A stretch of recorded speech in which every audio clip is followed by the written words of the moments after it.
सितम ज़रीफ़ी ये है कि क्या इतनी जल्दी थी जी कि आप पहले उनको वो शहरियत बाद में उन्होंने चेंज की, हलफ पहले उठा लिए। क्या पाकिस्तान की सरजमीन जो है या कौमी असेंबली जो है, क्या वो इतनी भांज हो चुकी है? क्या माएँ जौन सी हैं पाकिस्तान में उन्होंने ज़हीन और काबिल अफराद को जन्म देना बंद कर दिया है? क्या आप गैर मुंतखब अफराद को उठा के ले आते हैं? 342 का आपका ईवान है, मुझे बताइए। आपको उसमें से 4-5 लोग भी नहीं मिले जिनको आप ले आए। ये दिस इज वेरी अनफॉर्चुनेट। अब ये भी एक राय कायम हुई है कैबिनेट के बनने के बाद कि इसमें कुछ लोगों को जिनको इंडक्ट किया गया है वो अवामी मैंडेट से नहीं आए हैं। खुद जावेद लतीफ़ साहब ने गुज़िश्ता रोज़ कह दिया कि ये तो कोई अवामी हुकूमत नहीं है बल्कि ये एक टेक्नोक्रेट या एक नेशनल गवर्नमेंट इसको कहा जा सकता है। इसको आप नून लीग की हुकूमत के खाते में मत डालें, तो इसको दुरुस्त मानना चाहिए क्या?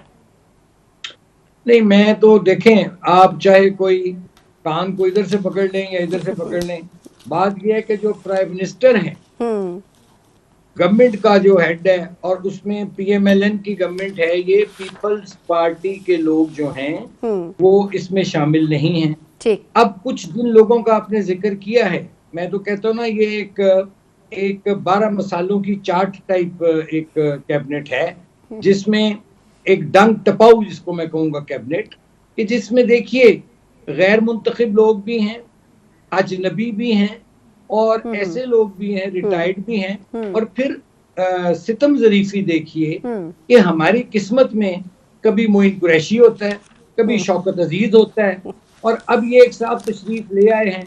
आई डोंट नो, हो सकता है अच्छे आदमी हो सर, लेकिन ब्लूमबर्ग इनकी तारीफ कर रहा है, वो कह रहे हैं बड़ा पॉजिटिव स्टेप है ये इनका आना।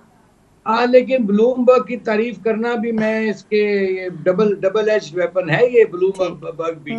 और दूसरी बात मैं ये करना चाहूंगा कि सितम ज़रीफ़ी ये है कि क्या इतनी जल्दी थी जी कि आप पहले उनको वो शहरियत बाद में उन्होंने चेंज की, हलफ पहले उठा लिए।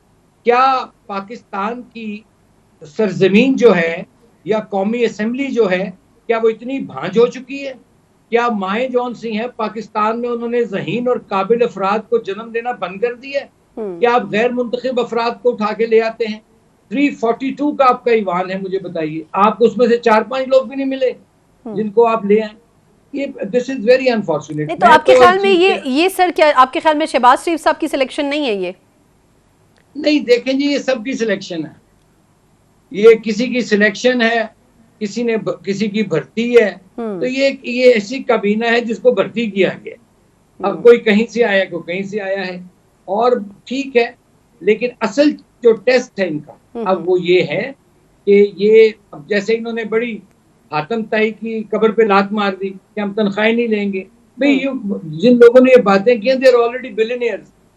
जरदारी साहब की जो समझ आती है कि सदर की तनख्वाह काफी ज्यादा होती है, 10-12-13 लाख में, लेकिन वुज़रा की तनख्वाह तो 2.25 लाख होगी। तो भाई असल चीज है फिर कि आप मिनिस्टर एनक्लेव से बाहर निकलो।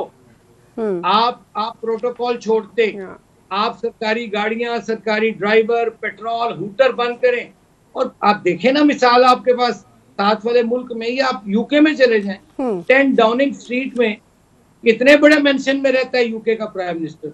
तो ये इस किस्म की गिमिक्स और ये ड्रामेबाजियां करनियां, असल काम ये है कि इनके पास अब जो हनीमून पीरियड है, अवाम बेसब्रे हैं, अवाम अब इम्पेशेंट हो चुके हैं। सना बीबी, अब enough is enough, they can not wait any मोर।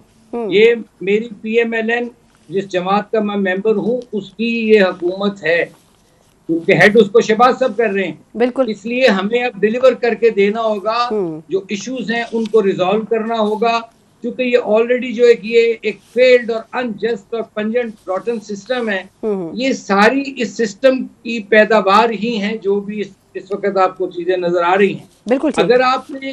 अगर आप फिर ऊपर से आईएमएफ की तलवार आप पर लटक रही है, गर्दन अवाम की पतली पर तलवार है, उसकी तेज धारी तलवार। तो ये बहुत बड़े चैलेंजेस हैं, इसलिए इससे निपटने के लिए लेट्स सी, मैं तो दुआ करता हूँ कि ये कामयाब हों, क्योंकि पाकिस्तान बार बार मुख्तलिफ तजुर्बात का मुतहम्मिल नहीं हो सकता। बिल्कुल ठीक।